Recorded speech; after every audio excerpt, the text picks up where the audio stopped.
Komemma, Kalapuya, and also Coos Indian on my father's side. And we are here at Tumenma, which is our ancestral land.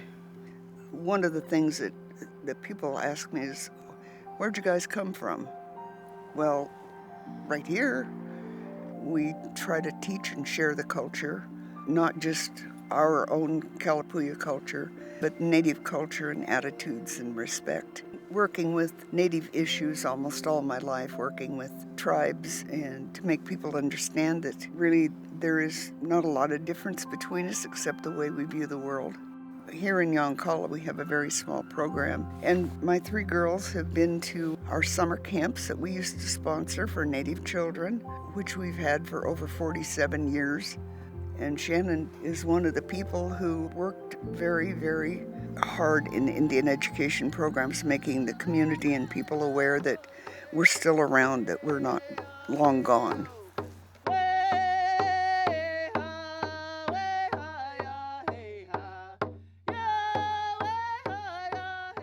I don't even remember when camp started. I was, 2 or 3 years old, I think. But that's just how I was raised. I just thought everyone was like Native, and they did what we did. Listened to stories from their mom and sang and did all these cool activities outside. But here in Yoncalla, I became the Indian Education Coordinator.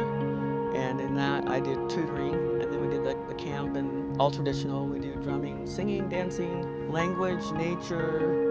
It was held down on the road wherever, a 1-week residential camp, and the kids got to go for free. That's what we did our fundraising for.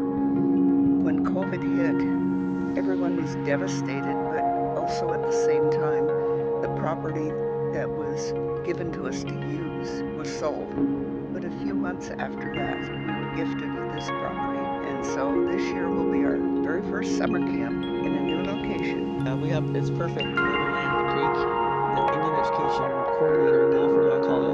She's really into farming and greenhouses and all that, so she's going to work with the kids with native plants. And today we're planting the camas. It's going to be really neat for the kids to be able to see. Camas was such a staple food here in Western Oregon, but our group, our Komemma Kalapuya, we actually want to restore the native habitats here and get rid of the invasives. Community garden, the native garden, establish one that's going to help with, the food desert that people talk about. We want to call it a food forest. We've talked with folks from Center for Rural Livelihoods. Like, okay, what do we do? Where do we start? And then someone will say, well, I know how to do this and I know how to do that, So then it turns into having these cool things like coming over here and walking the forest and doing the land management plan. That's what I want to know is how healthy is this forest and what can we do to make it healthy, keep it healthy. Trying to get some interest in the way we want to rejuvenate the land. One of the things that we will be able to accomplish is to raise awareness of how you treat the environment. That it's not just clear cutting and plowing everything, that there are ways that you can have a relationship with your environment without destroying it. And the whole thing about the westward movement and conquering the land, and the attitude of the native people is don't conquer the land, live with it.